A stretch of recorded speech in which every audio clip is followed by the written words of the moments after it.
Hello folks, so in this one I thought I'd focus on the cars that you possibly grew up enjoying very much, looking at in magazines, having posters on your walls that you never thought you could afford. And I'm going to show you that some of these cars now are more affordable than you might think, even in this age where used car prices are bananas through the roof. And I think some of these cars, possibly not the exact examples I'm showing you here, but some of these cars could be appreciating classics in years to come. Now, all the cars I'm going to show you here are under 100,000 miles.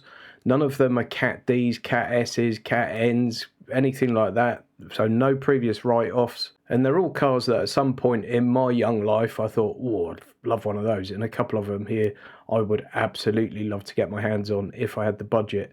Speaking of budget, all these cars are under 20 grand, but with all these cars, the running costs are going to be huge. Just things like servicing and maintenance and parts. If anything goes wrong on any of these, it's going to cost you money. MPG is not going to be fantastic. Insurance is going to be expensive, and your road tax is going to be expensive. And with all these cars, although, you know, they've all passed the HPI test, as we know from some of my other videos, you should also do your own checks, and not with HPI. I obviously promote VCheck. There are lots of others you can use, Car Vertical, etc. But I always use VCheck for my car history checks. It will show if there's an unrecorded write-off on the car, if the car's been through a salvage auction. You can see the pre-repair accident damage. So I'm going to put a link to that in the video description. If you want to run a VCheck, please click through that link and it helps support the channel. Thanks. Let's get on with it. The first car here today, which has often been referred to as a hairdresser's car. Now, I haven't been to the hairdresser for a while, as you can probably tell. I really liked the Boxster when they first came out, and they're great drivers' cars. And the old, oh, it's a hairdresser's car thing is a little bit unfair, because they are proper little drivers' cars. They're not without their faults. And if you're ever looking at a Boxster, particularly an old one, you need to really do your research and make sure it's had certain things done. There are quite a few common faults on these, but a lot of them will have been done by one of the previous owners. So get yourself a little checklist before you go along and go through it and make sure it's had those things done. And if not, factor in the cost of getting those things done. So this one here's got 71,000 miles on it. It's the 2.7, which is the lower powered one. It's the Tiptronic S, so it's the automatic gearbox. Again, you'd really want to check that auto out and make sure that's happy with life. It says full service history, but you really want to go over that with a fine-tooth comb, because you definitely don't want to buy an old Boxster without good service history. It's all leather, looks nice and original on the face of it. It's a little bit baggy in places, as you would expect for this sort of price range for this kind of car, but looks nice and original. In the motor trade, they'd say it's an honest car. Okay, so it's got its flaws and they're on show, okay?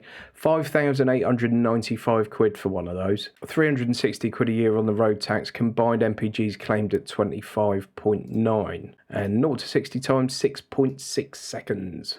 Right, next we've got the second hairdresser's car of this. But these things, again, are absolute little driving machines. The Audi TTS. By the way, this one's 7.5 grand, 2009 TTS. If you want to get a TTRS, to get a reasonable example, you probably need to double that budget, the TTRS being the more powerful one. 97,000 miles on this one, full service history, manual, petrol, 2 litre quattro. There you go. I still think that looks fantastic. I don't think that's dated, although obviously there have been new TTs out since this one came to market. I don't think that's dated badly at all. I think some of the other Audis have dated far worse than that. If you compare sort of a 2009 A3 to a 2009 TT, I think the TT's dated far, far better. So this had a service 1,000 miles ago. It's got the mag ride suspension, Bose audio system, so it's got plenty of spec on it. 330 quid a year for the road tax, 35.3 MPG is claimed, not if you're driving it enthusiastically, obviously.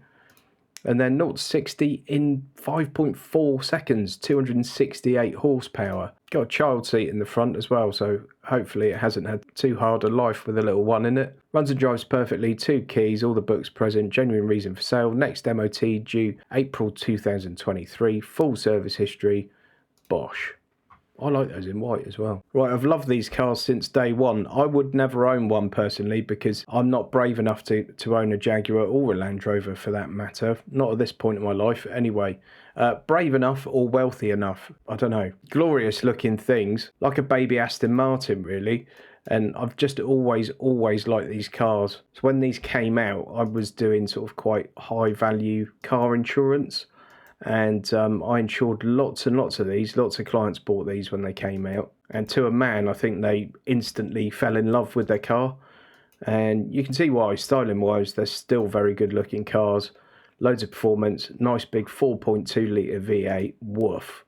4.9 seconds to 60, 420 brake horsepower. Claimed MPG of 25. You'll be lucky. 630 quid a year road tax. As I said, you need a budget when you're buying cars like this, not just to buy it, but to keep the thing on the road, to maintain it and to repair it. There you go, nice car. 2004 Porsche 911 for 14.5 grand. Would you believe it? So this is certainly a little bit of a baggy example, okay? It doesn't look like it did when it just came out of the showroom. If you are looking to buy something like a 911, I would always say buy the absolute best one you can for your money, not the cheapest one. I'm going back on that for this video because I just want to show you what is possible. So this is one of the cheaper ones. So this is the 3.6 996 Carrera 2 Cabriolet Tiptronic, 2004 model. No mention of service history on this, which rings a massive alarm bell. So that's the first thing you want to find out, because you really don't want to own a 911 with no service history. You see the headlights are a bit cloudy. They could do with a refurb. The paint certainly needs a bit of a mop and polish. Comes with a car cover, which suggests it's had one on, which is really good for a cabriolet, and certainly during the winter months when it's possibly not being used.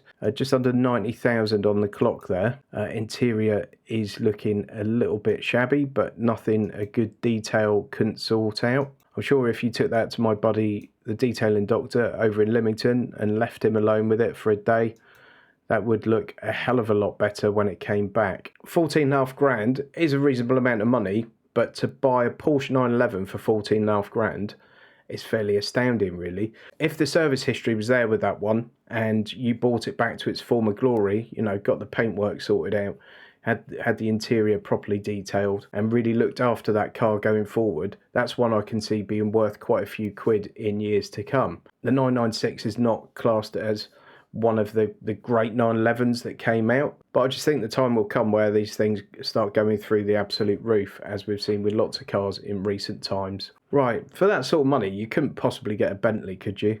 A modern day Bentley? Surely not. 2004 Bentley Continental GT, 6 litre, petrol, ULEZ compliant, HPI clear, whatever that means. Get a V-check on it, folks. 360 quid a year road tax, combined MPG of 16.5. You won't get that. Don't hang about these Bentleys, by the way. 4.7 seconds to 60. And look at this. Now, I was talking about my previous life doing high-value car insurance. I used to insure about 2 of these a day. And the Bentley dealers could not sell them quick enough at this time, actually, when they came out. And you could easily spend a couple hundred grand on one of these with the options. And lots of people did. 15 grand gets you one of these now. I mean, the quality of these cars is something else. It's not a subtle car by any means, is it? It's loud and it's proud. 77,000 miles on this one. Again, no mention of service history. And again, you don't buy one of these without service history.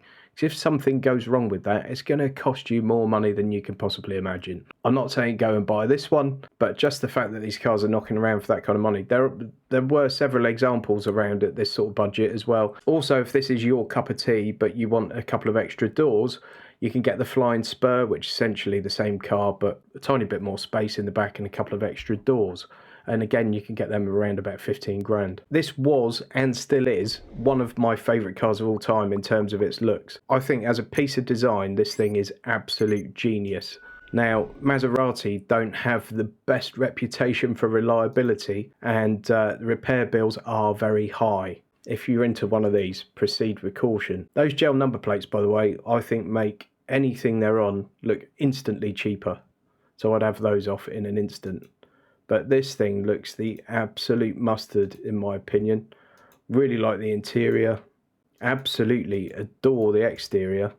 Look at that for a bit of design. What a car. 81,500 miles on it, this one, with full service history. Full main dealer Maserati service history until 67,000, then independent specialist last serviced at 77,385. MOT until February.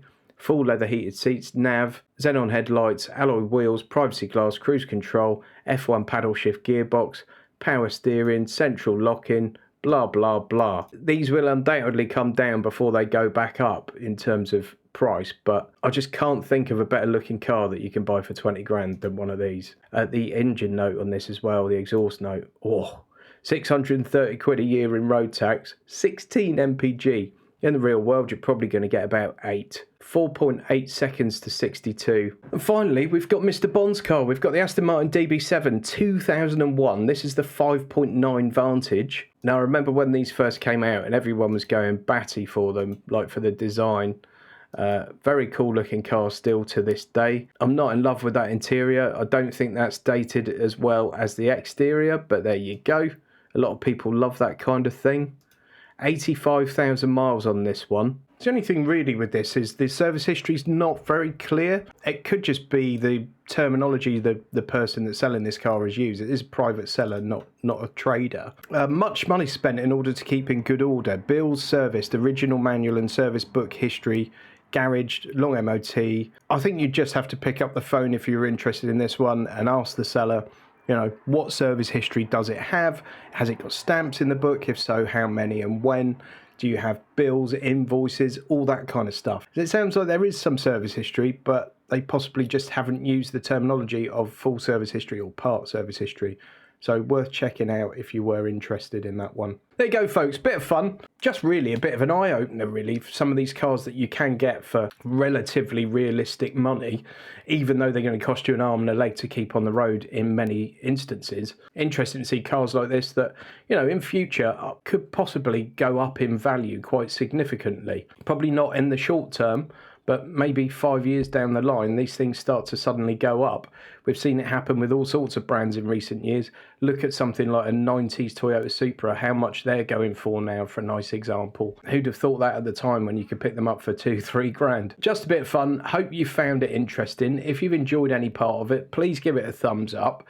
And please subscribe to the channel if you don't currently do so. I try to provide a fairly broad range of content on the channel. There's lots of stuff about car leasing, there's lots of car review stuff, lots of these used car best buys and things like that. So please, if you're new to the channel, give it a thumbs up, click the subscribe, click the notification bell, and come back next time. Folks, finally, just in case any of you are even remotely interested, if you head over to my website, you can see an article I've written about this. Most of the cars I've mentioned in this video are featured here, but I go into a bit more detail with some of them and list a few more of the common faults. I also found a slightly nicer example of the 911 than I show in this video. So go and check this one out. It's over on the website, notaguru.co.uk. You've also got the support me page here where you've got the link to VCheck, you've got the merch store, you've got my Surfshark link, my Readly link. You can buy me a coffee, all that kind of wonderful stuff. So yeah, if you'd like to read some of my words, which by the time you've finished watching me ramble on in this video, you probably don't. But if you do, head on over here. It's all in the blog and you can go and check that out. Thanks.